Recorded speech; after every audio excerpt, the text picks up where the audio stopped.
Tout est fait pour libérer notre Dieu scellé dans la lune. Nous raserons la terre que notre Dieu aimait tant et enverrons son peuple en enfer. Nul doute que des péchés aussi graves seront punis par la destruction totale, corps et âme. Mais même alors, ma détermination ne faiblira pas.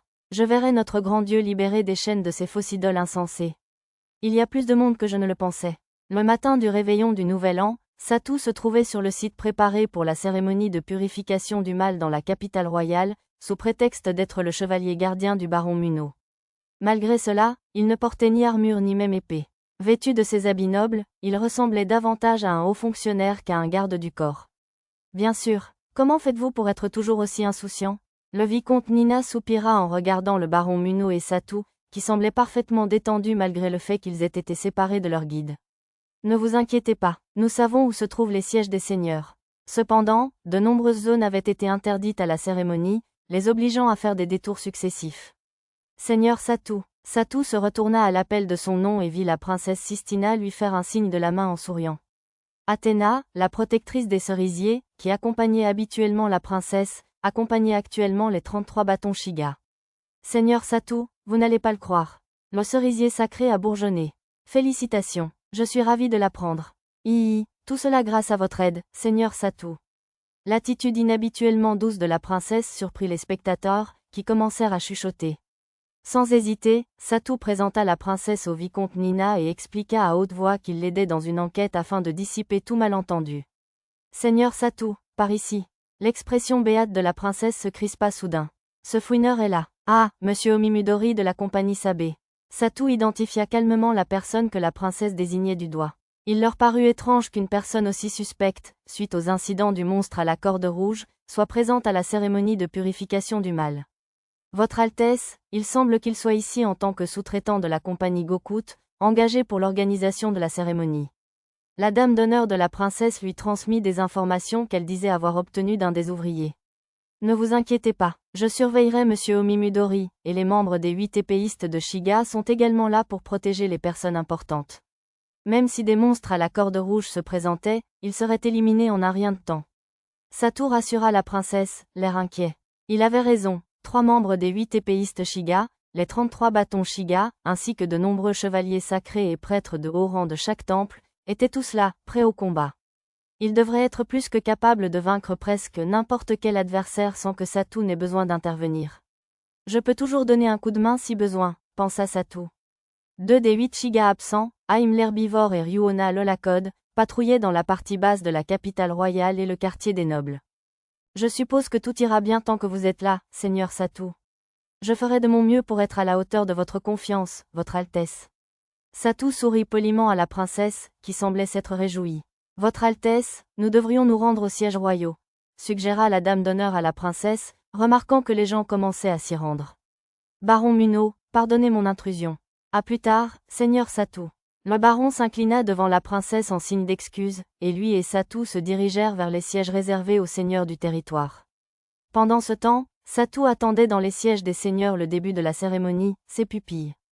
Alors, Sui, Pochi est crevé, monsieur. Tama et Pochi étaient affalés dans le salon après leur leçon particulière. Si vous continuez comme ça, vous aurez peut-être encore plus de leçons particulières, vous savez. Arisa eut un sourire malicieux. Niou, Pochi est sage, monsieur.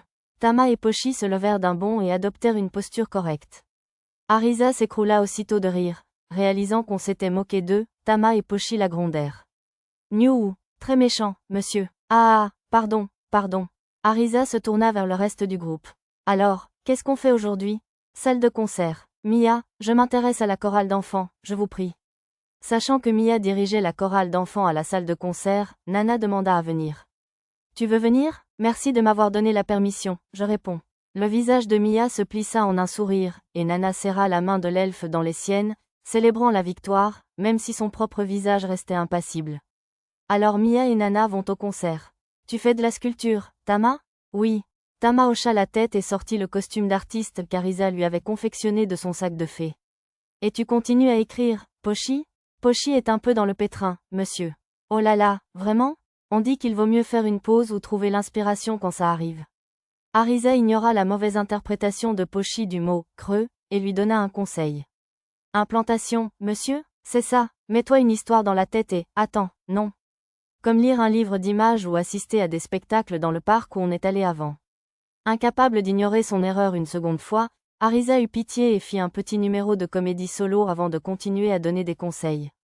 J'ai appris tous nos livres d'images par cœur, monsieur. J'irai voir des spectacles dans le parc, monsieur. Pochi leva poliment la main avant d'annoncer son intention. Ça a l'air bien. Et toi, Lulu, on cuisine encore des osushi? Oui, c'est prévu. Mais j'ai besoin d'ingrédients et d'épices pour les recettes d'hier, alors je vais d'abord faire les courses. Ce serait dangereux d'y aller seul. Tu devrais amener une servante. Ah, ça ira. Tu t'inquiètes trop, Arisa. Lulu sourit d'un air radieux. Elle était peut-être impuissante avant, mais maintenant ses capacités d'autodéfense étaient suffisamment développées pour repousser l'attaque surprise d'un démon inférieur. Il n'y avait pas grand monde dans la capitale royale qui pourrait la menacer.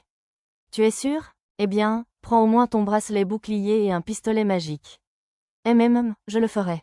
Lulu remonta sa manche pour montrer son bracelet bouclier et sortit le pistolet magique, un pistolet magique que Satou avait récupéré dans le butin de la vallée des dragons, de son sac de fée. Lisa, tu t'entraînes dans la base secrète d'hier? Non, je vais patrouiller dans la capitale royale pour voir si des monstres à cordes rouges apparaissent, puisque le maître est au château royal aujourd'hui. Lisa baissa la voix pour que Tama et Pochi ne l'entendent pas. Elle ne voulait sans doute pas les décourager de se consacrer à leurs loisirs. Tu t'occupes des mêmes affaires qu'hier, Arisa? Oui, je vais finir un peu de comptabilité chez le baron Muno, puis j'irai à la compagnie Eshigoya. Arisa se dirigeait déjà vers la calèche en parlant. Attends une minute, Arisa. Lisa l'interpella et l'arrêta. Ah, je le savais. Tu as oublié de mettre ta guirlande de coquillages d'âme. Hein? Oh, mon Dieu, tu as raison. J'ai oublié de la remettre après m'être changée. Merci, Lisa. Arisa sortit la guirlande de coquillages d'âme de son sac de fée. C'était un objet que Satou avait acquis pour elle, un artefact pour protéger son réceptacle d'âme contre la rupture due à une utilisation excessive de ses compétences uniques. Je dois absolument le porter tout le temps. Après tout, c'est une preuve d'amour, comme une bague de fiançailles. Satou aurait sans doute protesté en entendant cela, mais Mia fut la seule à protester d'un petit « monsieur ». Le reste du groupe la regarda avec chaleur. Bon, je m'en vais. Lisa, n'hésite pas à me contacter si tu vois quelque chose d'étrange. Oui, bien sûr. La calèche partit avec tout le monde à bord pour les emmener à leurs destinations respectives, sauf Lisa, qui comptait patrouiller la capitale royale à pied. Waouh, quel que! La vicomte Nina de la baronnie de Muno regarda autour d'elle les sièges des seigneurs et siffla doucement. Les sièges étaient séparés par territoire. Chaque section pouvait accueillir jusqu'à 4 personnes, généralement composées d'un chef de territoire, de son conjoint ou de son enfant, d'un fonctionnaire et d'un chevalier gardien. Le duc Vistal, victime d'une tentative d'assassinat quelques jours auparavant, était gardé par le noble écarlate Gélil, candidat au Uchiga, avec de nombreux autres gardes en attente derrière eux. Le baron Muno était le seul seigneur sans chevalier gardien immédiatement visible. C'est sûr, quel spectacle impressionnant. Assis à côté du baron Muno, Satou acquiesça d'un signe de tête. Normalement, il se tiendrait derrière lui comme garde, mais la personne qui les guida vers leur siège prit Satou pour un fonctionnaire et le fit asseoir comme tel. La vicomte Nina, qui aurait normalement dû occuper ce siège, prit alors la place de l'épouse. Elle tenta d'abord de s'installer sur le siège du fonctionnaire, mais céda face à l'indéniable différence de confort entre les deux sièges et finit par s'installer sur le siège de l'épouse. Satou, tu aurais au moins dû porter une armure, puisque tu es ici en tant que chevalier gardien. Tu dois bien en posséder une, non? Je ne suis pas une grande fan des armures. C'est trop lourd. Si l'un des chevaliers à proximité avait entendu Satou, il l'aurait probablement regardé avec des yeux exorbités. Heureusement, les sièges des seigneurs étaient insonorisés grâce à une barrière de magie du vent, empêchant ainsi quiconque d'entendre son commentaire. Les servantes assignées à chaque territoire étaient postées à l'extérieur de la barrière, sauf appel. Satou ne portait même pas sa chère épée de fée, bien que le vicomte Nina se soit abstenu de le souligner. Eh bien, je suppose qu'il est très peu probable que vous ayez à vous battre de toute façon, avec tous ces gardes. Le vicomte Nina doutait que Satou intervienne, à moins d'une attaque démoniaque. Je vois qu'il y a aussi quelques seigneurs jeunes ou des femmes. La plupart des seigneurs du territoire étaient des hommes d'une trentaine d'années ou plus, mais le seigneur du comté de Kageus, à l'ouest du comté de Seriou, était une femme d'une trentaine d'années, belle mais à l'air cruelle. Le jeune garçon, sans titre de seigneur, était probablement l'héritier du comté de Lesso, qui avait perdu son précédent seigneur lors d'une attaque démoniaque. Ce jeune homme a à peu près ton âge. Pauvre enfant. Il devait épouser la princesse Sistina il y a environ 1 an, jusqu'à ce qu'il perde sa mère. Le mariage a été retardé d'1 an pour cause de deuil, puis il a perdu son père aussi, lors de cette attaque démoniaque, et le mariage a été annulé. Il n'avait pas réussi à préparer le terrain avant la réunion du royaume. Au lieu de gagner le soutien des autres seigneurs et des nobles de haut rang, il s'était fait des ennemis qui pensaient qu'il devait être rétrogradé au rang de vicomte ou qui suggéraient même que d'autres membres de la famille avaient plus de droit sur le trône, poursuivit la vicomte Nina. Ça a l'air dur, remarqua Satou, puis elle sembla se désintéresser du jeune seigneur. La vicomte Nina était prête à lui conseiller de ne pas trop compatir, mais face à cette réponse étonnamment neutre, elle dut se contenter de regarder autour d'elle dans la salle de cérémonie. Les prêtres mettent vraiment du temps à se préparer. Réalisant qu'ils avaient un quart de carillon de retard, environ 30 minutes, la vicomte Nina fit signe à une servante de s'enquérir de l'avancement des travaux. La servante lui demanda d'attendre un instant et quitta les sièges des nobles, puis envoya une jeune servante en attente pour se renseigner. La jeune servante revint bientôt et accompagna la servante plus âgée faire son rapport au vicomte Nina. Il semble que le grand prêtre et la grande prêtresse du temple de Parion se soient tous deux pleins de malaise, et leur trouver des remplaçants a pris du temps. Le temple de Parion présente ses excuses et remercie chacun d'avoir pris quelques instants supplémentaires malgré son emploi du temps chargé. Je vois. Et ce bel homme là-bas est-il l'un de leurs remplaçants? Le vicomte Nina fit un signe de menton pour désigner le cardinal Ozunas de la province de Parion. Oui, s'exclama la jeune servante d'une voix rauque. L'honorable cardinal Ozunas lui-même sera un excellent remplaçant. Elle devait être une admiratrice du séduisant cardinal. Contenez-vous, voulez-vous? Vous êtes devant un seigneur. Je suis terriblement désolée. La servante plus âgée réprimanda la plus jeune pour son impolitesse devant le baron. Tout va bien, dit le baron Munot d'un ton rassurant, avant de remercier les servantes d'avoir été informées du retard. On dirait qu'elles vont bientôt commencer. Le Saint Graal était placé au centre du cercle magique dessiné au sol, et des calices sacrés à chaque pointe du pentagramme qui l'entourait. L'un d'eux était le calice sacré que Madame Somiena du duché de Vistal avait transporté. Les mages de la cour, les 33 bâtons Shiga étaient positionnés autour du cercle, tandis que le roi se tenait devant un autel non loin de là. À sa gauche se trouvait le chef des 33 bâtons Shiga, tenant un bâton sacré transmis par le roi ancestral. À sa droite se trouvait Juleberg, le chef des 8 épéistes Shiga, tenant l'épée sacrée Clédiam celui dégainé. En diagonale devant le roi se trouvait Rélus des 8 Shiga, bouclier sacré prêt, tandis qu'une rangée de prêtres se tenait derrière lui. Alors les prêtres se tiennent derrière le roi? Demanda Satou. Oui, c'est la tradition, expliqua le vicomte Nina. C'est aussi la première fois que j'assiste à la cérémonie, mais c'est le rôle du roi de superviser ce festival depuis l'époque du roi ancestral. Les prêtres ne jouent leur rôle que vers la fin. Le baron Munot, qui était là pour la première fois lui aussi, acquiesça d'un signe de tête aux explications du vicomte Nina. La cérémonie va commencer. Le roi leva un sceptre de saphir qui semblait faire partie du cœur de la cité. Mage en chef, le chant. 33 bâtons Shiga, commençons le chant synchronisé. Le mage en chef impérial commença à diriger les 33 bâtons Shiga. Tandis que leur magie s'élevait, la poudre d'écailles de dragon qui composait les lignes du cercle magique se mit à scintiller faiblement. Pouvoir du royaume, emplit cet endroit. Le sceptre du roi brillait en bleu et la magie du cœur de la ville se déversait dans le cercle magique, transformant la lueur bleue d'un faible scintillement en un éclair aveuglant. Finalement, la lumière ardente se fixa dans le cercle, tandis que les 6 vases sacrés s'emplissaient de magie sous la forme d'une eau rouge pâle. Rassemblez-vous, labeur de notre peuple. Le vent se mit à souffler dans le sens des aiguilles d'une montre au-dessus du cercle magique. Rassemblez-vous, honte de notre peuple. Le vent s'intensifia, les dames maintenaient leurs cheveux en place, tandis que les servantes luttaient pour maintenir leurs jupes. Quiconque possédait la vision des miasmes avait probablement vu les miasmes affluer de toute la capitale royale, et même des environs, et créer un tourbillon. Rassemblez-vous, toutes les formes du mal. Chaque fois que le roi prononçait le mot « rassembler », le liquide rouge pâle dans les vases sacrés s'assombrissait lentement.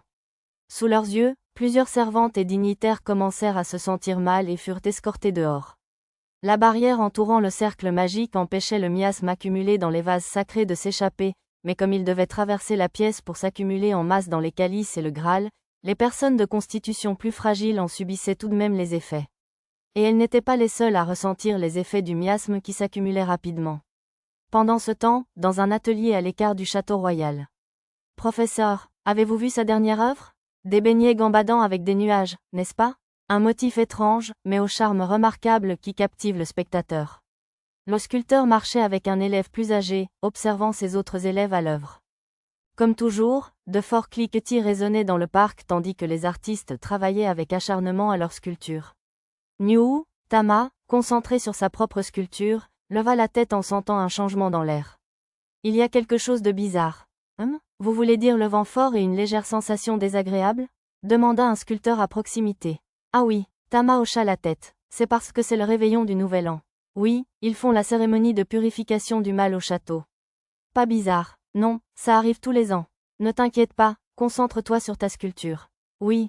Rassuré par les adultes que tout allait bien, Tama hocha la tête et reprit son travail. Il fallut donc un certain temps avant que quiconque ne réalise que quelque chose n'allait pas. Alors, ça a commencé. Dans un parc quasi désert de la capitale royale, un homme contemplait le château royal qui se dressait au loin. Alors qu'il se tournait vers ses compagnons, les arbres bruissaient derrière lui et les oiseaux perchés s'envolèrent tous ensemble. Oui, le début de la fin. L'avènement du vrai Dieu est arrivé. Notre temps d'obscurité prendra fin, et une nouvelle ère s'élèvera. Oui, nos vœux les plus chers porteront enfin leurs fruits. Les hommes en robe à capuche exprimèrent tous des sentiments tout aussi sinistres après le premier. Les corbeaux croassèrent de façon menaçante, comme pour célébrer, et les chiens errants se mirent à hurler pour dissimuler leur peur. Tous appartiendront à. Les hommes se mirent à crier à l'unisson, levant des bâtons incrustés de pierres maudites, leurs yeux enfoncés lançant une lueur sombre. Le vent de la liberté. Ceux qui les observaient avec suspicion s'éloignèrent précipitamment, comme s'ils ne voulaient rien savoir. Ah, le réveillon du Nouvel An est vraiment parfait pour ce genre de choses. En effet, les vents menaçants de la cérémonie de purification du mal créent une atmosphère formidable. On aurait peut-être dû ajouter des mots comme Seigneur démon et destruction. Laissant tomber leur pose théâtrale, les hommes commencèrent à discuter agréablement de détails futiles. Si Satou avait été témoin de cela, il aurait sans doute jugé cela digne de leur réputation de fan-club occulte décontracté. Ouf, bravo, messieurs. L'homme qui semblait être le chef baissa sa capuche et essuya une sueur inexistante avec sa manche. Quel est ce bruit? Remarquant un cliquetis, l'homme regarda autour de lui. Regardez, la plaque d'égout. Au moment où un autre homme la désignait du doigt, la plaque d'égout voisine s'envola brusquement, laissant échapper un grand triton couvert de motifs rouges, un monstre à cordes rouges. C'est un monstre, un de ces trucs à cordes rouges? Réponds à mon appel, et que les morts se réveillent de. Idiot, ce n'est pas le moment de jouer. Sortons d'ici. La langue du triton jaillit et ses yeux se tournèrent vers les hommes. Oh, merde, on va se faire dévorer. Faune, jetant leurs bâtons de côté, les hommes trébuchèrent en s'enfuyant. Le triton, de la taille d'un chien, se dirigea non pas vers les hommes, mais vers les bâtons, dévorant goulûment les pierres maudites qui y étaient attachées. Et ce n'était que le début. Dans une rue du quartier d'affaires de la capitale royale, un escadron de gardes en patrouille découvrit des monstres aux cordes rouges sortis d'une canalisation d'égout. Yuo et Udo, aidez à évacuer la zone. Tous les autres, combattez avec moi pour contenir les monstres. Ne laissez pas un seul d'entre eux s'infiltrer et attaquer les citoyens. Sur ordre du capitaine d'escadron, les soldats préparèrent leurs lances et passèrent à l'action. Il y avait environ 5 monstres grillons mutants devant eux, sortis des égouts, leurs antennes ondulant tandis qu'ils fouillaient la zone. L'un d'eux attaqua les soldats. Ils sont plus forts que je ne le pensais. Oui, c'est pire que ce que décrivaient les rapports de la station. Ils étaient plus lourdement armés que d'habitude, mais l'équipement des gardes était conçu pour maintenir l'ordre et combattre les criminels. Le combat s'annonçait rude contre des monstres qui les surpassaient, et le capitaine d'escouade pressentait qu'il devrait se préparer à de lourdes pertes. Envoyer une fusée de signalisation. Appeler les gardes en renfort. Le capitaine décida qu'il était plus sage de faire appel à des chevaliers experts en combat de monstres que de pousser ses hommes au-delà de leurs limites. Lancer la fusée de signalisation. Le capitaine adjoint lança. Son regard la suivit dans le ciel au-dessus de la capitale royale, avant de s'écarquiller en voyant des fusées de signalisation s'élever de plusieurs autres endroits. Ce n'était apparemment pas le seul endroit où des monstres étaient apparus. Les monstres à la corde rouge n'étaient pas les seuls problèmes qui couvaient dans la capitale royale. Reculez, le golem bouge. Dans la résidence d'un noble de haut rang, le golem chevauchable qu'il venait d'acquérir auprès de la compagnie Sabé se mit soudain à bouger, renversant des cartons dans l'entrepôt en se dirigeant vers la cour. Qui est dans le cockpit? Personne. Satan et fouine, ils nous ont vendu un produit défectueux. Les gens se précipitèrent, paniqués, fuyant le golem. Vu d'en bas, le cockpit semblait contrôlé par un homme invisible, les leviers et les pédales se déplaçant d'eux-mêmes. Si quelqu'un doté d'une compétence analyse de haut niveau avait été présent, il aurait probablement compris que le golem était possédé. Le lutin qui avait pris le contrôle du golem ricana en direction des gens qui fuyaient en contrebas. Tout va bien? Dans une pièce sombre, des hommes cagoulés discutaient à voix basse dans une langue étrangère. Plus petits que les monstres que nous avons fait grandir rapidement grâce aux graines de monstres ont émergé à la surface comme prévu, semant la peur et les blessures parmi la population. plus grands que, ces monstres à croissance rapide étaient ce que les habitants de la capitale royale appelaient les monstres à cordes rouges. Les hommes présents étaient les responsables des incidents liés à la corde rouge. Plus petit que j'avoue avoir été perturbé lorsque les autorités ont saisi nos outils magiques à clé d'activation, mais il ne me serait jamais venu à l'idée d'utiliser les esclaves comme outils jetables à la place des flûtes. Plus petit que c'était loin d'être idéal, bien sûr.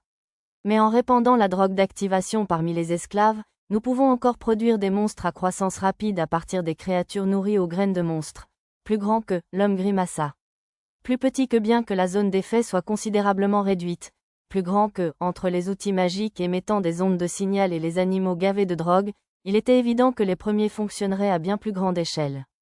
De fait, il y avait bien moins de monstres à cordes rouges qu'ils ne l'avaient d'abord imaginé. Plus petits que les lutins invoqués, plus petit que oui, ils ont reçu l'ordre de semer le chaos dans la capitale royale et sont livrés à eux-mêmes. Les 3 lutins encore sous le commandement de l'invocateur ont pris possession des monstres alpha des territoires voisins de la capitale royale et sont en route vers nous en toute hâte. Plus petit que 3 ? Je croyais qu'on en avait envoyé 4. Plus petit que celui qui était censé posséder l'hydre n'a pas trouvé la cible prévue et s'est emparé d'un autre monstre, pour finalement être vaincu par une guerrière de passage qui semblait appartenir à la tribu des écailles oranges. Plus petit que, quelle malchance. Mais peu importe. Tant que nous avons la manticore et la viverne du chaos, cela devrait suffire amplement à faire diversion. La carte étalée sur la table était jonchée de pions représentant des combats entre monstres et forces Shigan, leur position changeant à tout instant. Cet objet magique, rappelant le don de cartes de Satu, était un artefact créé à l'époque du royaume de Flux. Plus petit que les défenses aériennes de la capitale royale ont été repoussées, n'est-ce pas ? Plus petit que eh bien, voyez-vous, plus grand que, des yeux perçants fixèrent l'homme bègue sous sa capuche. Plus petit que les membres que nous avions soudoyés ont malheureusement été rétrogradés après la récente attaque contre la maison du duc Vistal. Plus grand que, l'homme se souvenait avoir entendu dire que des monstres scarabées transportant des rochers géants avaient envahi la capitale royale et détruit le manoir du duc Vistal. De toute évidence, certains soldats de la défense aérienne avaient été soudoyés par d'autres, pas seulement eux. Plus petit que mais il n'y a pas lieu de s'inquiéter.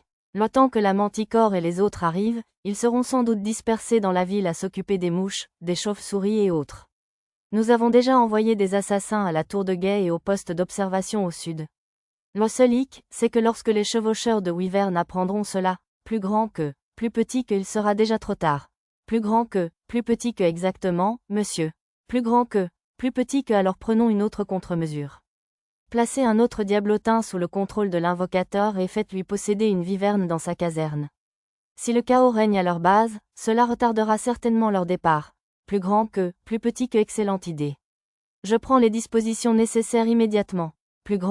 Plusieurs barrières entouraient l'écurie des wyvernes, mais il y avait sûrement moyen de les contourner.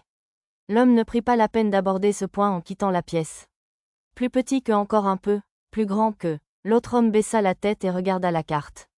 Ses yeux étaient fixés sur le morceau qui indiquait leur seigneur, qui se trouvait maintenant dans le château royal. Bon sang, mon épée d'acier s'est brisée. TCH, ma lance aussi. Les gardes étaient engagés dans un combat acharné contre les grillons mutants. C'est inutile, bon sang. On fait à peine une brèche. Ne les attaquez pas de front. Concentrez-vous sur la défense. Gagnez du temps et attendez les renforts. Tandis que le capitaine d'escouade aboyait ses ordres, il repensa aux informations des rapports reçus à la station. Les monstres à cordes rouges étaient en moyenne de niveau 10, plus forts que les autres monstres du même niveau, avec des barrières magiques rougeoyantes. Le niveau des gardes variait de 5 à 10, avec une moyenne autour de 7. Face à un monstre de niveau 10, ils pouvaient à peine tenir le coup avec leur équipement complet et le travail acharné de toute l'escouade. Mais ces monstres avaient des barrières assez solides pour dévier le coup d'un épéiste expérimenté. En bref, c'était un scénario cauchemardesque. Jusqu'au dernier membre de l'escouade saignait quelque part, blessé par les antennes ou les griffes des grillons mutants. Mais alors que la situation devenait critique, une lueur d'espoir apparut. Une dizaine de chevaliers, qui avaient vu la fusée de signalisation, arrivèrent au galop de l'autre côté de la rue. On est là pour vous aider. Laissez-nous gérer les monstres. Bien reçu. Merci, chevalier. Le capitaine des chevaliers prépara sa lance en alliage de mithril et chargea droit sur l'un des monstres. Des barrières rouges se formèrent devant le monstre pour bloquer l'attaque, mais contrairement aux épées des gardes, la lance ne se brisa pas. Après un moment de lutte, la barrière rouge se brisa comme du verre. Mais la résistance fut suffisante pour dévier la lance du capitaine, qui ne transperça pas le monstre, effleurant son flanc sans succès. Alors, ce sont les cordes rouges. L'élan du capitaine le porta au-delà du monstre. Les autres chevaliers commencèrent leur charge à la poursuite de leur chef. La plupart brisèrent les barrières comme leur capitaine l'avait fait, ou se contentèrent de les rogner, mais le vice-capitaine qui chargea le monstre dont la barrière avait déjà été brisée parvint à le transpercer de sa lance et à l'abattre. On peut y arriver. Une fois les barrières brisées, ils redeviennent comme des monstres normaux. Les autres chevaliers applaudirent aux cris de leur capitaine et firent demi-tour pour une nouvelle charge. Sire chevalier, attention! Au moment même où le garde hurlait, près de la moitié des chevaliers furent emportés, chevaux compris. Les grillons mutants, qui se battaient jusque-là avec leurs antennes et leurs pattes avant, s'étaient soudain mis à charger les chevaliers montés dans un fracas corporel. Je n'ai jamais vu de monstre avec une telle puissance de saut, même avec le renforcement corporel. Les chevaliers renversés jetèrent leurs lances et dégainèrent leurs épées, chargeant les monstres à pied. Les attaques du capitaine des chevaliers étaient particulièrement remarquables.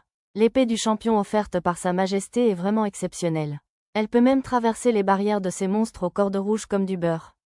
Quelques chevaliers regardaient avec envie l'épée de leur capitaine. Les épées du champion, des épées magiques forgées plaquées de mithril, offertes au royaume de Shiga par Nanashi le héros, faisaient l'envie des chevaliers du monde entier. Tu es vivant? Je vais bien. J'ai juste honte d'avoir été mis à terre par un monstre pareil. Les chevaliers, projetés à terre par les monstres, se relevèrent lorsque le vice-capitaine les interpella. Zut, ils sont encore en vie après un tel coup? Ces chevaliers sont d'un autre niveau. Les gardes restèrent bouche bée devant les chevaliers qui se tenaient debout, imperturbables. Leurs armures robustes et leurs muscles entraînés les avaient protégés de toute blessure. Dododo, don donut. Dans l'atelier du sculpteur, Tama tapotait un rythme étrange en sculptant. Gaa! Soudain, quelqu'un hurla dans la cour. Tama pivota brusquement au moment où quelque chose passa devant elle. Crac, clac, clac. Des bruits de destruction la firent se retourner brusquement et découvrir sa sculpture brisée sous ses yeux. Ma sculpture. Tombant à genoux, Tama toucha un fragment de sa statue détruite, en larmes. Elle avait mis tout son cœur et toute son âme dans cette nouvelle statue. Elle avait trouvé l'inspiration parfaite et s'était dévouée à la sculpter à la perfection. Et maintenant, il était détruit. Tama était en colère. GWEECHKOO. Un monstre hurla de l'autre côté de la cour. Tu as trouvé le coupable. Tama disparut, puis réapparut devant le monstre. Tu sens la rage de Tama. GWECHKO? L'air confus, le monstre à la corde rouge, semblable à une grenouille, lança sa langue enroulée vers le visage de Tama. La fille aux oreilles de chat disparut à nouveau, et sa longue langue fut coupée à la base, s'envolant dans les airs. GZWEGHOOO. Le monstre hurla de douleur, du sang jaillissant du moignon de sa langue. Puis sa moitié supérieure glissa sur le côté. Plus loin, Tama atterrit, la main tendue. Une fois de plus, j'ai coupé un objet sans valeur. Tama récita un passage d'anime qu'Arisa lui avait appris. La lumière rouge de la main de Tama s'éteignit tandis que sa colère s'apaisait. De toute évidence, elle avait utilisé l'âme magique dans son propre corps pour couper le monstre en deux à main nue. Waouh, tu l'as vaincu à main nue. Alors tu es aussi doué au combat, pas seulement en sculpture. Tama se retourna, encouragé par les compliments des adultes. Les ninjas sont plus forts à main nue. Tama marqua une pause. C'est ce qu'Arisa a dit. À ce stade, la plupart des choses étaient de la faute d'Arisa. À peu près au même moment où la statue de Tama fut détruite. Des monstres à cordes rouges apparurent également dans le parc paisible où Pochi assistait à un spectacle de Kamishibai. Monstreux, cessez. Tandis que les autres enfants s'effondraient au sol ou s'accrochaient les uns aux autres, Pochi se releva calmement.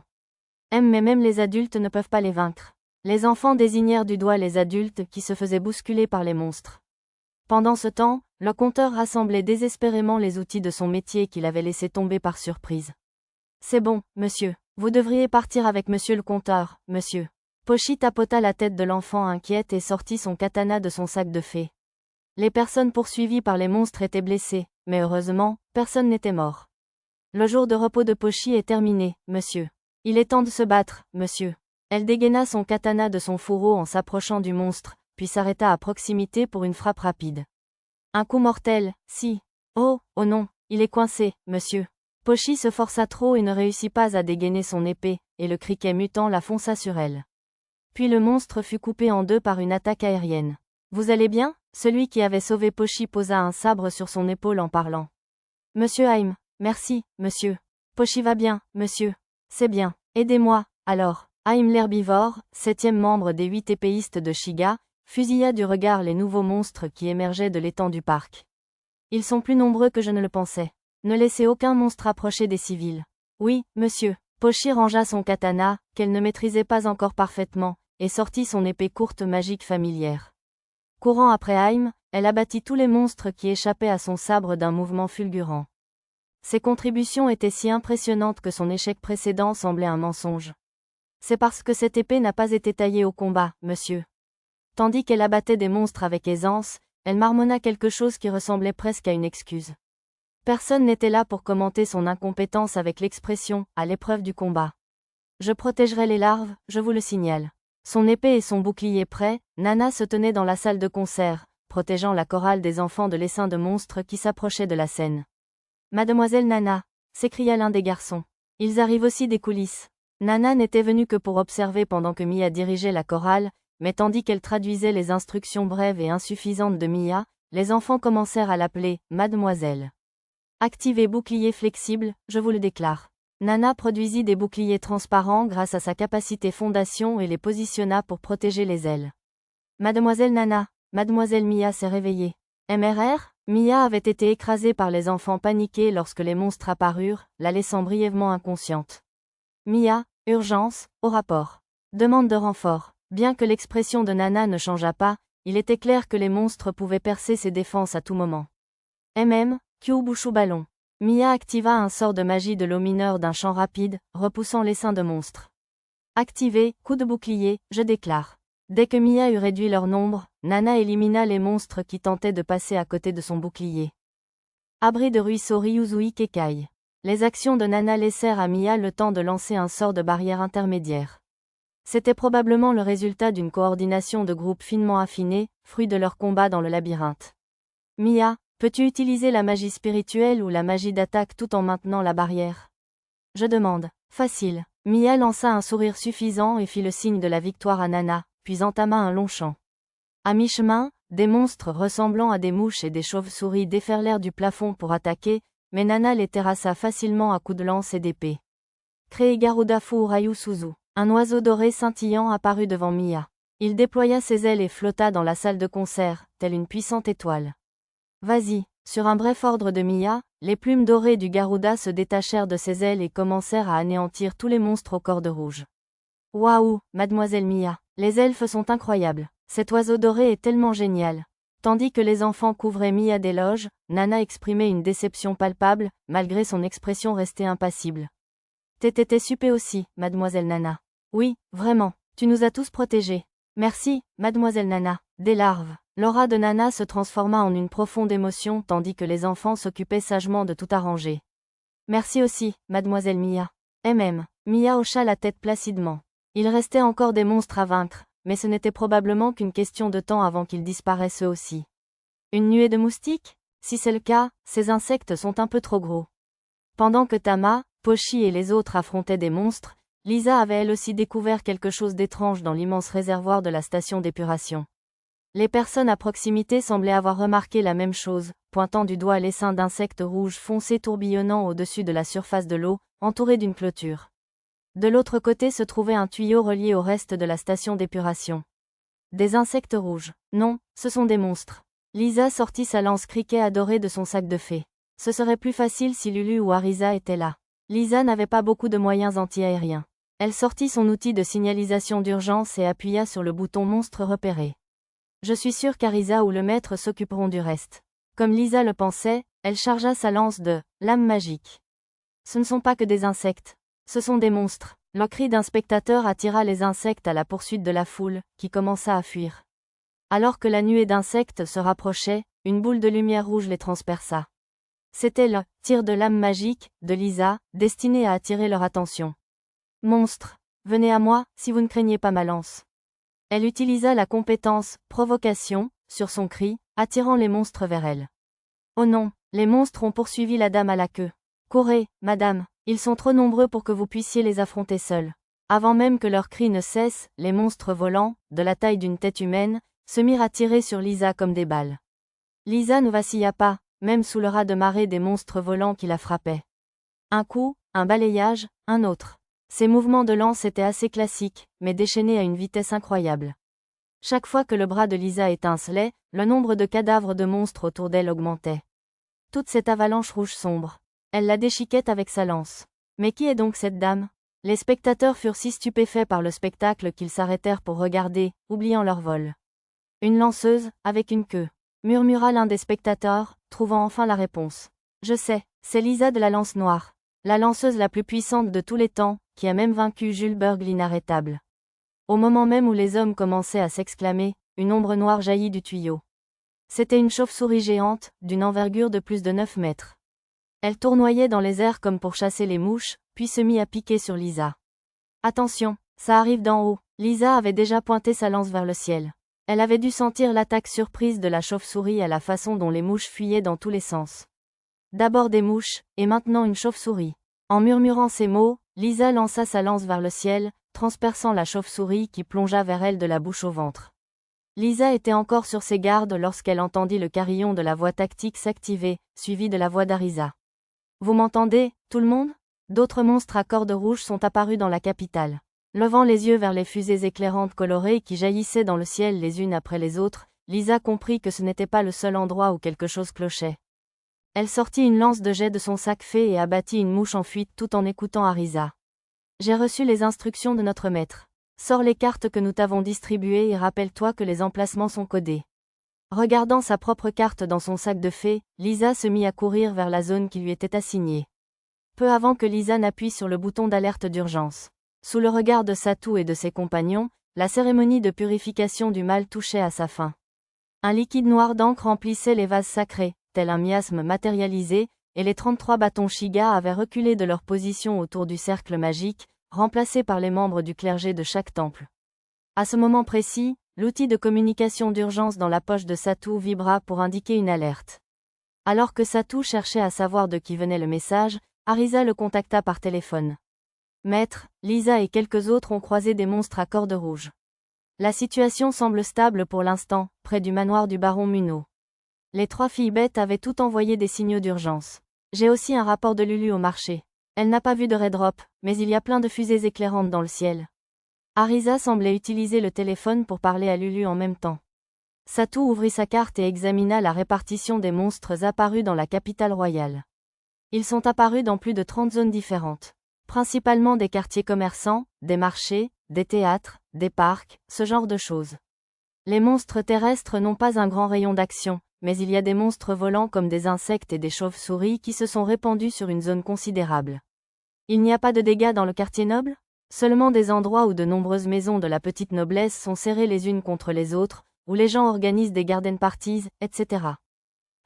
C'est étrange qu'il n'ait pas attaqué le château royal. Les endroits où les monstres étaient apparus semblaient suivre un schéma. Aucun monstre n'était à portée du radar de Satou. Tu penses que c'est une diversion? Demanda Arisa. Très probablement. Tandis qu'il parlait, Satou vit un messager courir vers le Premier ministre, essoufflé. La nouvelle de l'apparition du monstre à la corde rouge devait arriver. Alors leur véritable cible. Ouais, c'est probablement ici. Satou ressentit un malaise qu'il ne parvenait pas à décrire face à cette tactique bien trop évidente. Restez là, maître. Vous pouvez nous indiquer où aller, comme un détective de salon. On s'occupera des émeutiers. La voix d'Arisa était enjouée. Très bien, je vous laisse vous en occuper. Connectez-moi à tout le monde par Tactical Talk, s'il vous plaît. D'accord, on dirait qu'il se passe quelque chose. Je vais voir ce que je peux trouver. Pendant qu'Arisa reconnectait le sort, Satou s'excusa auprès du vicomte Nina et du baron Munno, plaça discrètement une ardoise de seau pour le sort de retour dans une tonnelle voisine et se dirigea vers une autre partie du château. Je suis sûr qu'Arisa et les autres peuvent s'occuper des grandes épidémies. Je vais nettoyer certaines de celles qui se sont propagées individuellement, par précaution. Satou sélectionna flèche à distance dans son menu magique, ouvrit sa carte et commença à verrouiller les monstres volants qui s'étaient répandus sur une vaste zone, monstres qui prenaient le dessus sur les soldats, et ainsi de suite. 3 volées fusèrent dans les airs, pour un total de 360 flèches magiques, et commencèrent à décimer les monstres. Il n'en envoya aucun dans des endroits bondés où les combats étaient particulièrement intenses. S'il tentait de tirer sur des monstres au milieu d'une mêlée, il craignait de tuer accidentellement quelqu'un qui se serait interposé entre le monstre ciblé et la flèche à distance. La magie d'attaque de Satou était plus dangereuse pour le commun des mortels que pour n'importe quel monstre. Dans ces cas-là, il utilisa le sort non mortel étourdissement à distance. Cela ne suffirait pas à vaincre les monstres aux cordes rouges avec leurs défenses élevées, mais cela permettrait au moins de gagner un temps précieux pour que ceux qui les affrontaient puissent s'échapper ou se placer en meilleure position. Une fois ces tirs de soutien terminés, il retourna à la tonnelle, puis au siège des seigneurs. Maître, j'ai demandé à tout le monde de sortir ses cartes.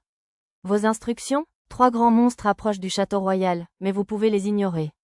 Nous avons les Shiga 33 bâtons qui peuvent les abattre à distance, sans parler des 3 Shiga 8 épéistes et de Gélil. Ne vous inquiétez pas. Comme aucun membre du groupe n'objectait, Satou continua de leur indiquer les endroits nécessitant des renforts, leur disant de se dépêcher. Maître, avez-vous déjà donné des instructions à la compagnie Eshigoya? Oui, bien sûr. Il y avait plusieurs puissants golems de défense au siège d'Eshigoya et dans ces 2 usines. Satou avait donc donné l'ordre de les ouvrir comme abri d'évacuation pour les citoyens des environs. Après avoir donné ses ordres immédiats, il informa le vicomte Nina et le baron Munno de l'apparition de monstres à cordes rouges. Je vois, c'est donc de là que vient tout ce chaos, dit le vicomte Nina. On dirait que notre rituel est enfin arrivé à son terme. Au centre de la salle de cérémonie, le liquide noir des calices sacrés était versé dans le Saint Graal pour le rassembler en un seul endroit. Les prêtres et prêtresses entonnèrent le chant de la magie rituelle purificatrice. Le liquide du Saint Graal se tortillait comme une vase, tentant de s'échapper du récipient, mais la lumière bleue commandée par le roi le maîtrisait. Finalement, la magie rituelle fut invoquée, et le liquide sombre rétrécit légèrement. De toute évidence, le sort serait répété plusieurs fois jusqu'à ce que tout le liquide noir du Saint Graal disparaisse. Il semblait cependant que cela prendrait encore un certain temps. Satou agrandit la fenêtre de sa carte, se concentrant sur les mouvements des points lumineux. Désolé, je dois y aller, il y a une urgence. Je pense que vous serez en sécurité ici, mais assurez-vous de verrouiller les portes et de rester à l'intérieur après mon départ, au cas où. Arisa bondit hors du bureau du manoir du baron Munno et annonça son départ aux premières servantes qu'elle croisa, Erina et la nouvelle. Je t'ai eu, il s'est passé quelque chose? Juste au moment où elle répondait, une sonnerie d'alarme retentit, annonçant l'état d'urgence. Ils ont mis du temps à sonner, murmura Arisa en courant dans le couloir. La personne censée sonner avait probablement hésité de peur de perturber la cérémonie de purification du mal qui se déroulait au château royal. Arisa, que se passe-t-il? Dites-moi ce qui se passe. Dame Karina. Dame Karina sortit en courant de sa chambre après avoir entendu l'alarme. Arisa faillit prononcer à voix haute le surnom qu'elle donnait à Dame Karina, Dame Saint, mais parvint à se reprendre juste à temps. Arisa, 2 monstres s'approchent du château de Munno par les égouts. La voix de Satou résonna en langage tactique. Presque au même instant, un bruit de fracas et un cri s'élevèrent de la maison voisine. Dame Karina, monstre détecté. Compris, monsieur Raka. L'artefact intelligent de Dame Karina, Raka, la prévint et elle sauta par la fenêtre, toujours vêtue de sa robe, franchissant le mur qui séparait la maison voisine. Derrière elle, la noble chargée d'enseigner les bonnes manières à Dame Karina hurla de rage et de désespoir, mais Dame Karina ne sembla pas le remarquer. Madame Erina, Dame Karina est allée à côté. La nouvelle, l'échelle. Attrapez l'échelle, on la poursuit. Oui, madame. Les 2 servantes de Dame Karina coururent vers la remise. Maître, Karina s'est précipitée pour intercepter ces monstres. Laissez-la s'en occuper, alors. Allez retrouver Lulu tout de suite. D'accord. Puisque les servantes ne regardaient plus, Arisa utilisa la magie de l'espace pour se téléporter au manoir de la capitale royale, puis utilisa la clairvoyance pour confirmer sa destination avant de se téléporter près de Lulu. Loulou, Arisa, Lulu se retourna, entourée de vendeurs et de clients souriants. Au-delà de la foule, parmi les victuailles éparpillées un peu partout, se trouvaient les cadavres de plusieurs monstres touchés aux organes vitaux par un pistolet magique ou dont la nuque avait été brisée. On dirait que tu maîtrises déjà la situation. Eh bien, le maître s'en est occupé à peu près de la moitié. Lulu expliqua le tir de flèche à distance de Satou à Arisa, qui ne l'avait pas vu. Waouh, c'est notre maître pour toi.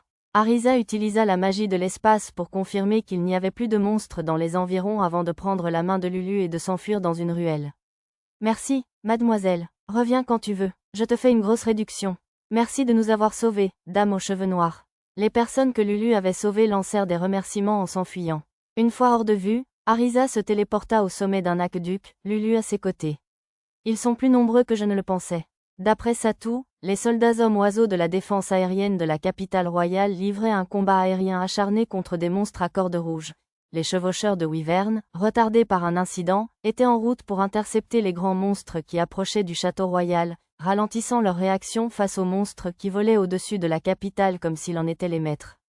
Les flèches à distance de Satou en avaient exterminé un nombre important, mais il en restait encore beaucoup. Lulu, élimine tous les monstres que tu vois. As-tu la permission du maître pour utiliser le pistolet à incendie et le pistolet laser? Oui, je m'en occupe. Lulu fit un signe de tête à Arisa, sortant déjà le pistolet à incendie de son sac fée et visant les monstres. Je vais les abattre. Elle commença à abattre tous les monstres dans un rayon de 30 mètres, chaque tir infligeant une mort certaine. Eh bien, je ne peux pas te laisser tout le plaisir. Arisa réduisit en miettes une nuée de monstres volants avec le sort de magie du feu tempête de feu, puis utilisa tir explosif sur une chauve-souris qui traversa la première volée de flammes, la réduisant en cendres avant qu'elle ne l'atteigne. Lorsqu'ils eurent éliminé tous les ennemis à leur portée, la voix de Satu résonna à leurs oreilles. Arisa, va chercher Mia, s'il te plaît. Il n'y a personne autour d'elle. D'accord. Nana, une fois que les gardes seront là pour défendre la salle de concert, dirige-toi vers l'endroit que j'ai indiqué. Oui, maître. Mia, utilise des pseudo-esprits pour éliminer les monstres au sol. Arisa et Lulu devaient rejoindre Mia, puis rétablir l'ordre public dans la capitale royale depuis un endroit élevé offrant une bonne vue. Nous avons reçu des ordres du seigneur Kuro. Nous devons cesser toute activité commerciale pour la journée et évacuer tous les citoyens à proximité vers notre siège. Les employés du magasin rangeront tous les produits exposés et dégageront une zone pour se mettre à l'abri. Nous ouvrirons un espace allant du sous-sol au 4e étage. Au siège de la société Eshigoya, la directrice Eleuthérina prenait les choses en main avec empressement. Directeur, devrions-nous envoyer un entrepreneur informer la directrice de l'usine Paulina? Inutile. Seigneur Kuro a déjà contacté Paulina. Compris. Je vais commencer à préparer les procédures d'évacuation, alors. Je vous en prie. Tifalisa appela quelques autres membres du personnel de direction et commença à affecter des employés à l'accompagnement des citoyens, aux préparatifs physiques, etc. Directeur, où sommes-nous censés ranger tous nos produits? Mettez-les simplement dans nos locaux personnels. Tant que ce n'est ni le bureau ni la cuisine, n'importe où fera l'affaire. Avant même la fin de ce travail acharné, les évacués commencèrent à entrer. Le soulagement se lisait sur le visage des citoyens en voyant les puissants golems protéger l'entrée. Corde rouge, il y a des monstres de corde rouge. Un homme accourut en hurlant, les golems bondirent en avant et les lourdes portes se refermèrent. L'homme s'effondra, couvert de sang, et un membre du personnel doté d'une magie de guérison commença immédiatement à le soigner. Le fracas des monstres et des golems qui se battaient dehors était audible à travers les murs. Maman, les monstres vont nous dévorer? Ne t'inquiète pas, ma chérie. Je te promets de te protéger. Une mère serrait son enfant effrayé contre elle. Les autres évacués semblaient tous plus ou moins secoués. Ne t'inquiète pas. Calmement, Tifalisa s'adressa aux évacués et désigna du doigt la rangée de cadres alignés le long du couloir voûté du 2e étage. Tout le monde, feu. Sur l'ordre de la directrice, les filles utilisèrent toutes de la magie d'attaque ou des bâtons enchantés pour anéantir les monstres aux cordes rouges. Bien qu'elles n'aient pas beaucoup d'expérience au combat, elles avaient été formées dans un endroit suffisamment sûr pour être capables d'attaques puissantes. Le fait que la stratégie de la directrice soit axée sur leurs points forts a aidé.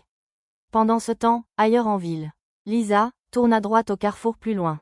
Tu verras des chevaliers combattre des rats mutants géants. Sprintant à toute vitesse dans les rues, Lisa dérapa au virage comme une patineuse de vitesse et dépassa l'intersection. Cible repérée. Engagée. Laissant une traînée de lumière rouge dans son sillage, Lisa dépassa les chevaliers comme une rafale de vent, empalant les monstres rats sur son passage.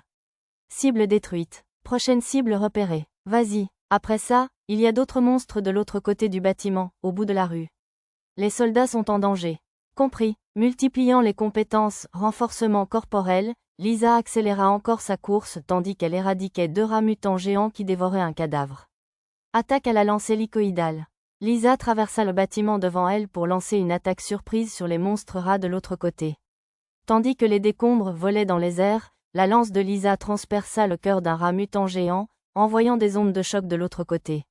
Au moment où l'autre rat mutant géant se retourna pour lui faire face, la lance de Lisa lui transperçait déjà la mâchoire. La prochaine cible est à 3 pâtés de maison. Il ne te reste plus beaucoup de magie. N'oublie pas de boire une potion de récupération de mana et une potion de complément alimentaire. Obéissant aux instructions de Satu, Lisa sortit les potions magiques de la poche à sa taille et les vida, puis fila vers sa prochaine destination. Zut, c'était un des 8 Shiga? Il fallait bien, non? Je n'aurais jamais cru qu'on puisse être aussi fort. Sous le regard admiratif des gardes, Lisa disparut dans un nuage de poussière. Pochi, va dans la rue 3 pâtés de maison plus loin avec Sir Haim. Oui, monsieur. Monsieur Haim. Le prochain ennemi est par ici, monsieur. Tu parles à quelqu'un? En courant aux côtés de Pochi, Haim lui demanda une question qui le trottait dans la tête. Pas du tout, monsieur. Pochi ne parle à personne, monsieur. C'est juste l'instinct de jeune fille de Pochi qui s'emballe, monsieur. Je ne sais pas ce que ça veut dire, mais apparemment, ça marche. Entendant les bruits de la bataille devant lui, Haïm renonça à interroger Pochi et utilisa renforcement corporel pour réduire la distance en quelques instants. Les courtes jambes de Pochi battirent frénétiquement pour suivre Haïm. Je suis Haïm des 8 Shiga. Je suis là pour vous aider.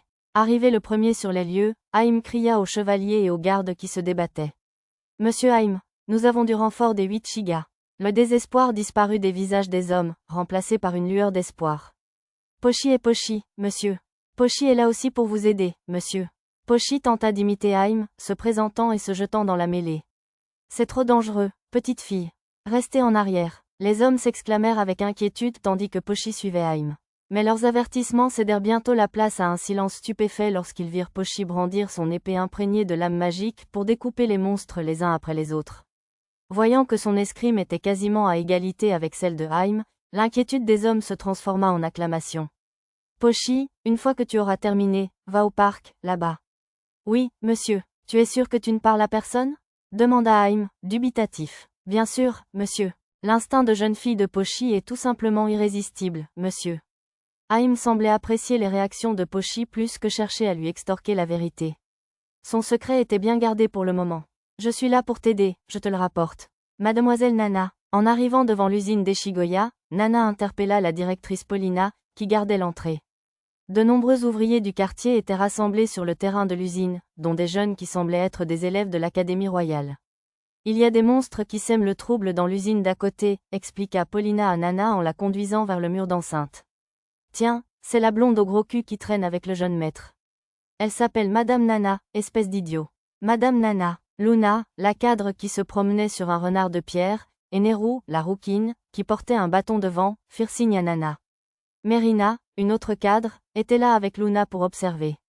Les filles avaient atteint le niveau 30 grâce à leur progression sur des monstres élevés en captivité, dotés de diverses compétences magiques. Elles étaient maintenant postées aux côtés des golems de défense, à la frontière avec l'autre usine. J'apportais juste une livraison du café, et quelqu'un m'a tendu un bâton de vent et tout. Quel gâchis pour mon joli uniforme, je vous le dis. Les tenues de servante sont parfaites pour le combat, à mon avis. Neru et Nana commencèrent à discuter de tenues de servante. Nana, que tout le monde recule. Un monstre arrive. Des monstres arrivent. Éloignez-vous du mur, je vous prie.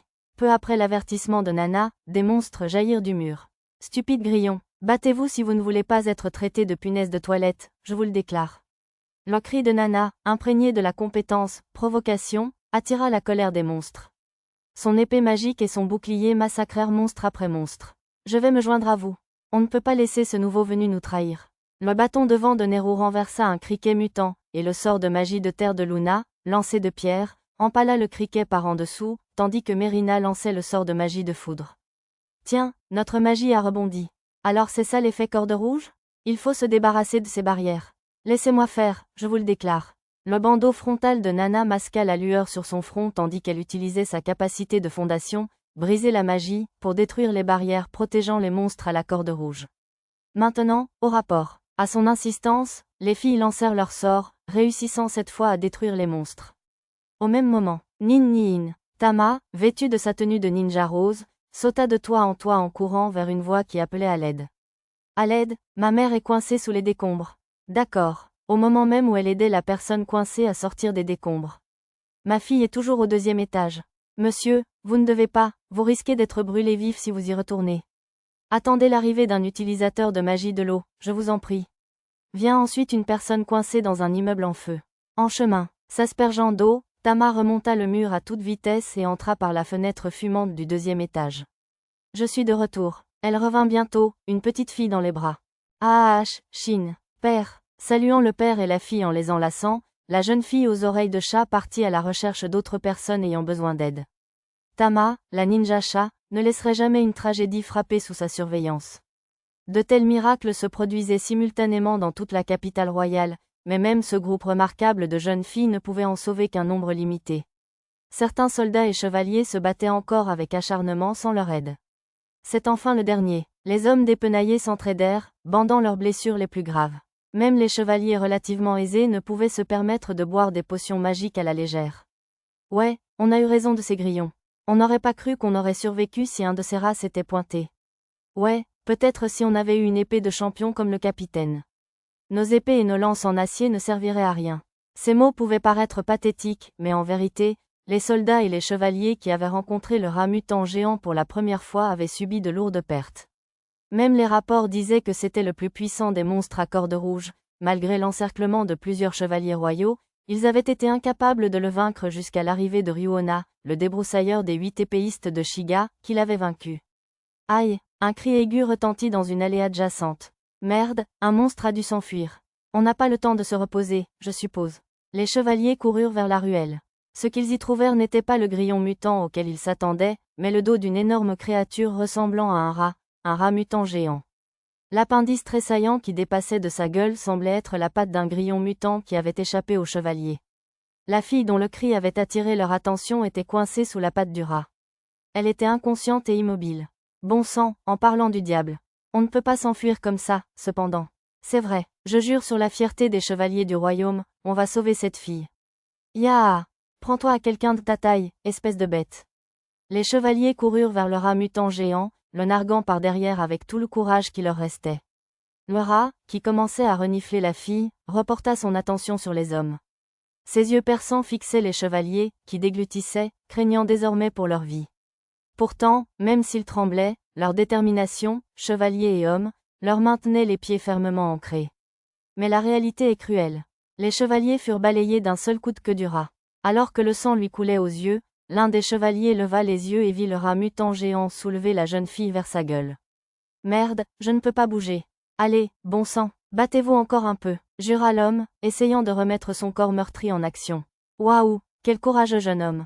Tu ne devrais pas te forcer autant, cependant. Alors que la vision du chevalier s'estompait, une jeune femme vêtue comme une serveuse et tenant un balai apparut devant lui. Je m'en occupe, repose-toi encore un peu, d'accord ? La jeune femme réprimanda le chevalier comme quelqu'un qui gronde un enfant, faisant tourner le balai dans ses mains. Elle comptait apparemment combattre le monstre avec un simple balai. Fonce. Un balai ne fera rien contre cette chose. Il tenta de la prévenir qu'un peu de magie ou d'arts martiaux ne suffirait pas à repousser une bête aussi puissante. C'est bon, ne t'inquiète pas. La barmaid fit un signe de paix au chevalier. Son visage était recouvert d'un voile empêchant toute reconnaissance, comme ceux que portent les nobles voyageant incognito. Viens à moi. Le rat mutant géant claqua de la queue vers la barmaid comme un fouet, mais elle le para facilement avec son balai. Furieux, le rat repoussa la jeune fille inconsciente et frappa la barmaid de la même patte. La barmaid au balai esquiva l'attaque d'un léger saut. Au même moment, des mains invisibles soulevèrent la victime inconsciente et la déposèrent délicatement devant le chevalier. Occupe-toi d'elle, d'accord ? Tout en parlant, elle leva le manche de son balai pour frapper le monstre au menton. La tête de l'énorme créature craqua en arrière comme frappée par le marteau d'un géant. C'est impossible, le chevalier balbutia, incrédule, devant ce spectacle improbable, digne d'une légende héroïque ou peut-être d'une comédie. Il y a une barrière, comme quelqu'un qui aurait fait une overdose de potions démoniaques. D'un geste de la main de la jeune fille, la barrière rouge qui protégeait le monstre rat se brisa instantanément. Personne d'autre, témoin de la scène, ne se rendrait compte qu'elle avait utilisé un sort de brisation de magie sans champ. Tiens, ça devrait faire l'affaire. La serveuse frappa le menton du monstre à 3 reprises avec son balai, et il s'écrasa contre une maison voisine, réduisant le bâtiment en poussière et en gravats. Oups, je vais être poursuivi pour ça ? Tandis que la jeune fille exprimait des inquiétudes aussi déplacées, les chevaliers se mirent à se relever, tirant leurs corps blessés, préparant leurs armes contre le monstre. De vrais chevaliers ne pouvaient jamais laisser une jeune fille se battre à leur place. Leurs yeux flamboyants le disaient clairement. Heureuse de voir que l'esprit des chevaliers du royaume de Shiga brûle toujours autant, toutes ces années plus tard. La serveuse croisa les bras et hocha la tête avec sagesse. Même à moitié enfoui sous les décombres, le monstre continuait à agiter sa queue sauvagement, empêchant les chevaliers de s'approcher. Des étincelles jaillissaient à chaque fois que la queue heurtait l'épée ou le bouclier d'un chevalier. Très bien, j'ai une surprise spéciale pour vous. Regardez, j'ai le pouvoir. Elle prit une pose héroïque, mais personne ne fit de commentaire. La serveuse leva son balai et les épées des chevaliers se mirent à briller. Si quelqu'un présent possédait la compétence « analyse », il aurait vu qu'elle avait utilisé le sort de magie pratique avancée Lame divine. Et voici un bonus. Cette fois, les chevaliers eux-mêmes étaient baignés de lumière. Leurs blessures commencèrent à se refermer, et force et courage emplissaient leur corps. Il s'agissait d'un autre sort de magie pratique avancée, jeu héroïque, depuis longtemps oublié. Le rat est de retour. Préparez-vous à attaquer. Le rat mutant géant se dégagea des décombres et agita sa queue, mais les chevaliers l'esquivèrent facilement. Je vois où va sa queue. Alors que le rat fouettait à nouveau sa queue, l'un des chevaliers le bloqua avec une épée luminescente. Là où auparavant, chaque fois qu'il heurtait une lame, la queue fut tranchée à l'instant même où elle touchait l'épée. Quoi? Le chevalier qui avait tranché la queue fixa son épée avec surprise. Voyant cela, un autre chevalier chargea le monstre rat depuis un angle mort et frappa de son épée longue. De nouveau, le motif de corde rouge qui traversait le corps du rat étincela, formant une barrière qui se brisa instantanément d'un autre geste de la main de la jeune fille. Les chevaliers attaquèrent le rat l'un après l'autre. Mytho, arrête de jouer. Ah, Sky, comment ça, jouer? Une jeune fille aux longs cheveux argentés et au regard perçant sauta du toit pour atterrir devant la soi-disant serveuse, Mytho. Comme Mytho, elle portait un voile invisible qui couvrait la moitié inférieure de son visage, mais tous les chevaliers présents confirmèrent la beauté de ses traits sous le voile. Tu en as fini avec les monstres volants? Un tireur d'élite habile et un utilisateur de magie du feu les ont tous abattus avant même que j'arrive. Elle parut un peu boudeuse. Mytho, regarde ça. La jeune fille aux cheveux argentés, nommée Sky, pointa un doigt fin et pâle vers le haut. Levant les yeux à leur tour, les chevaliers aperçurent 3 monstres énormes qui volaient au-dessus de la capitale royale. Oh, des monstres. Dois-je faire appel à mon vrai corps? Demanda Sky. Non, je pense que ton vrai toi ferait plus de dégâts ici que de les laisser tranquilles.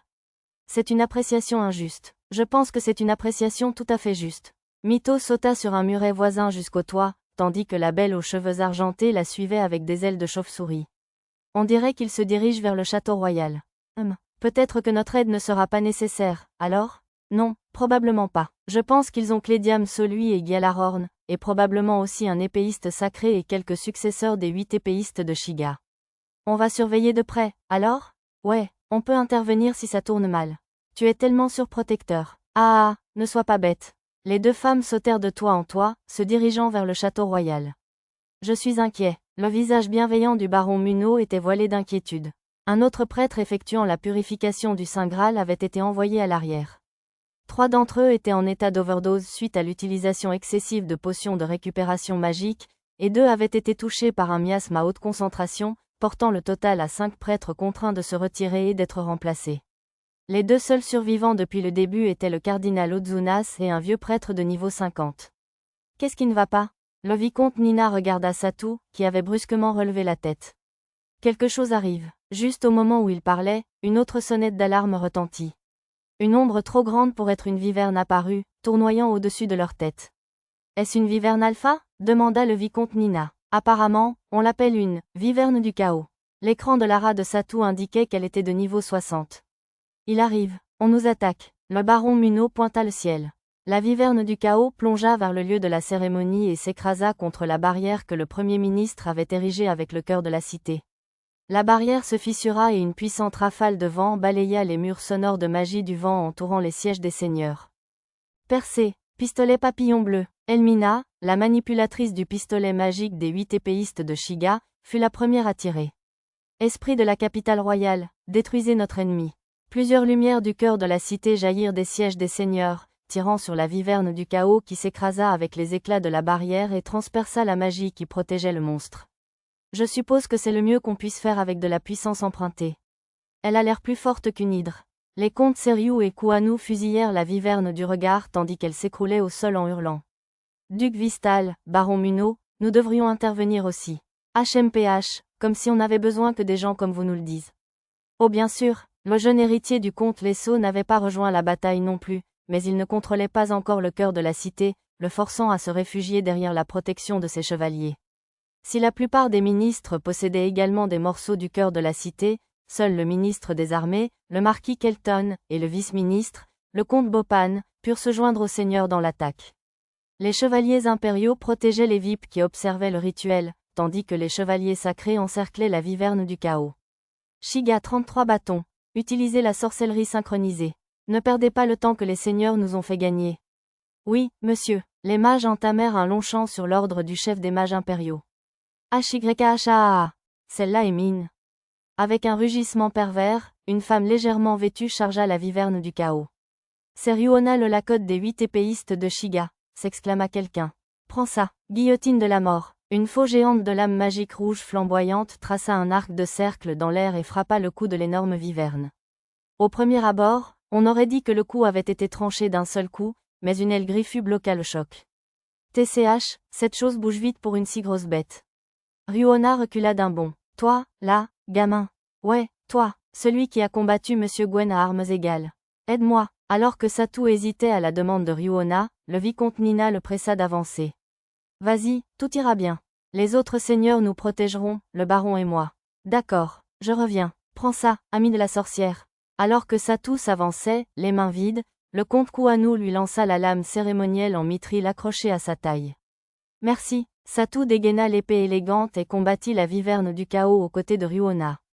Voyant cela, le noble écarlate Gélil demanda à se joindre au combat, mais le duc Vistal lui ordonna de se concentrer sur la défense de son seigneur.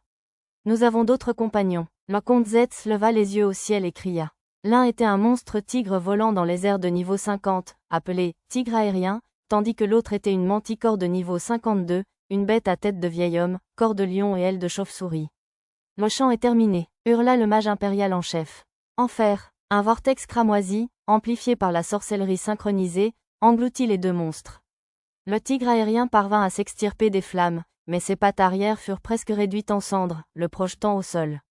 Les chevaliers sacrés l'encerclèrent aussitôt et l'achevèrent, tandis qu'ils lançaient des lames de vent. Impressionnant pour de simples humains. La manticore parla en langue ancienne, de la fumée s'élevant de son corps à l'atterrissage. Mais poursuivre un chant aussi longtemps, c'est comme demander à sa cible de l'esquiver. Alors que la manticore ricanait, la balle d'Elmina l'atteignit au visage. BAWOWN. La manticore cracha des glaçons en contre-attaque, visant Elmina et la famille royale. Pas sous ma surveillance. Rélus, des 8 épéistes de Shiga, protégea le roi avec son bouclier sacré. Les seigneurs étaient protégés par les barrières du cœur de la cité, mais comme le roi participait à la cérémonie, il confia sa protection à ses hommes.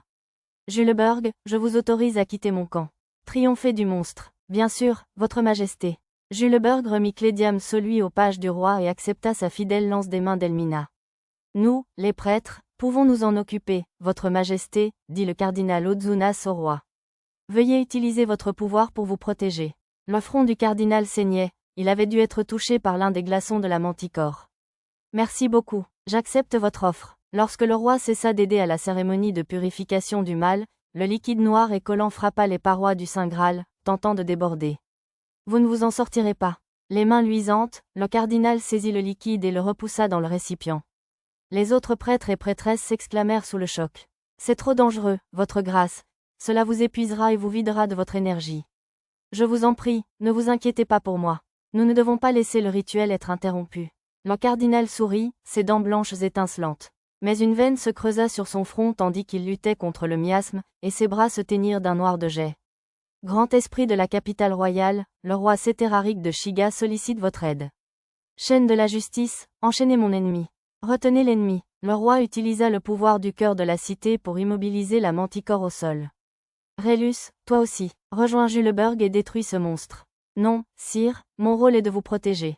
Rélus bloqua une volée désespérée de glaçons lancés par la manticore avec son bouclier sacré. De plus, Sir Juleberg a largement assez de renforts.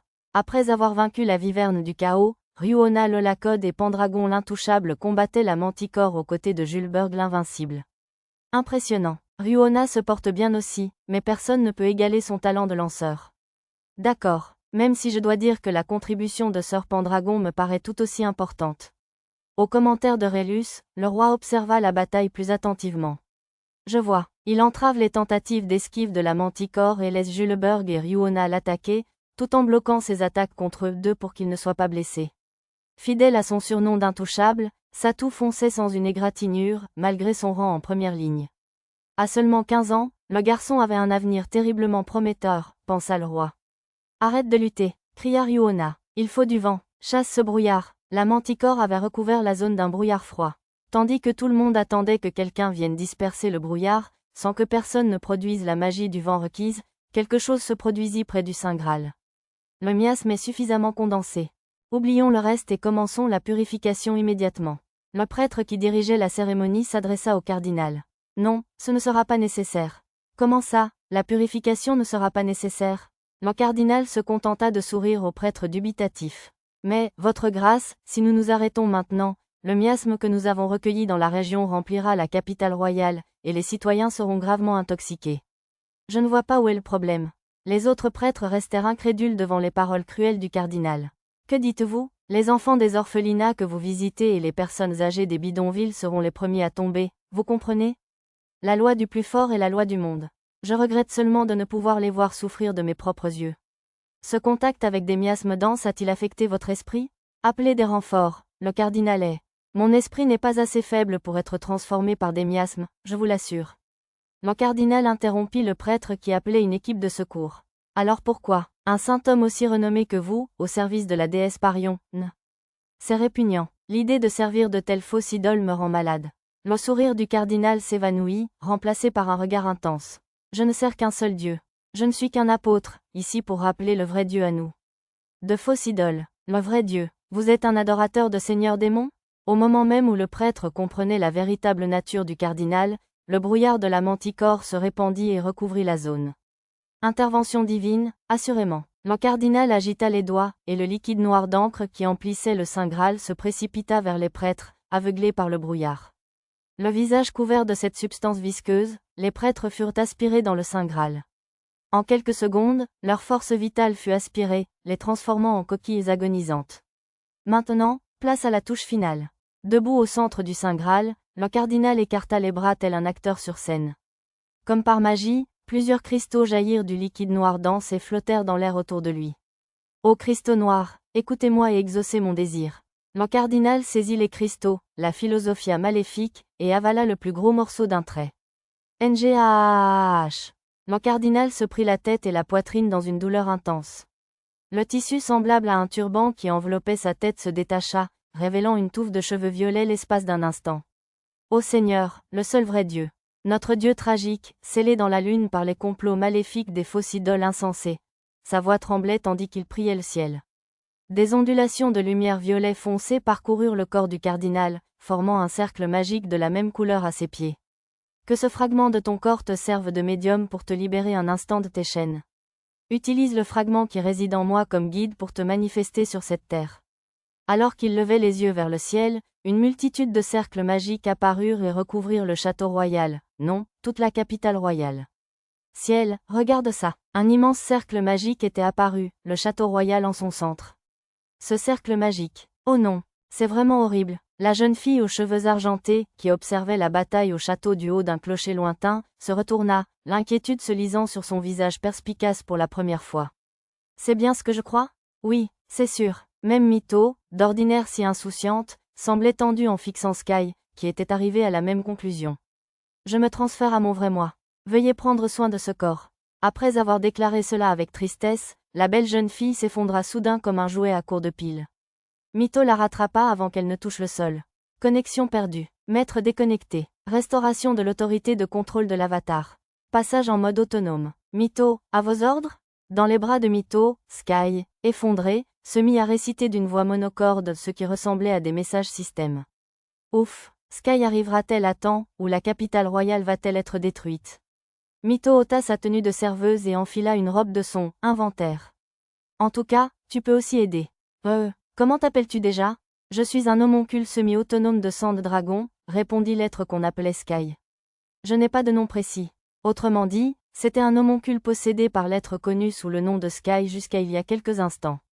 Eh bien, puisque tu es un homoncule, je t'appellerai Omu, temporaire, pour l'instant. Ordre de nom reçu du sous-maître Mito. Cet appareil est désormais appelé Omu, temporaire. Après avoir donné un nom au hasard à l'homoncule, Mito plongea la main dans l'inventaire encore ouvert et en sortit du matériel. Je n'ai ni mon bâton sacré ni mon armure mobile de carapace sacrée. Équipé d'un long bâton et d'une robe angélique, Mito sautillait d'une flèche à l'autre, Omu à ses côtés. Ça veut dire que je n'ai plus que la moitié de ma force depuis que j'étais roi.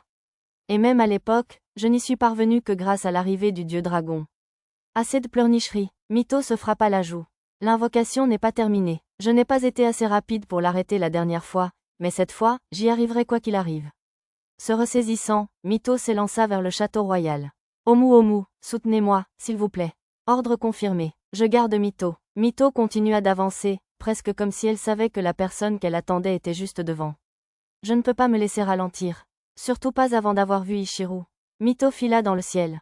C'était à elle d'empêcher la catastrophe.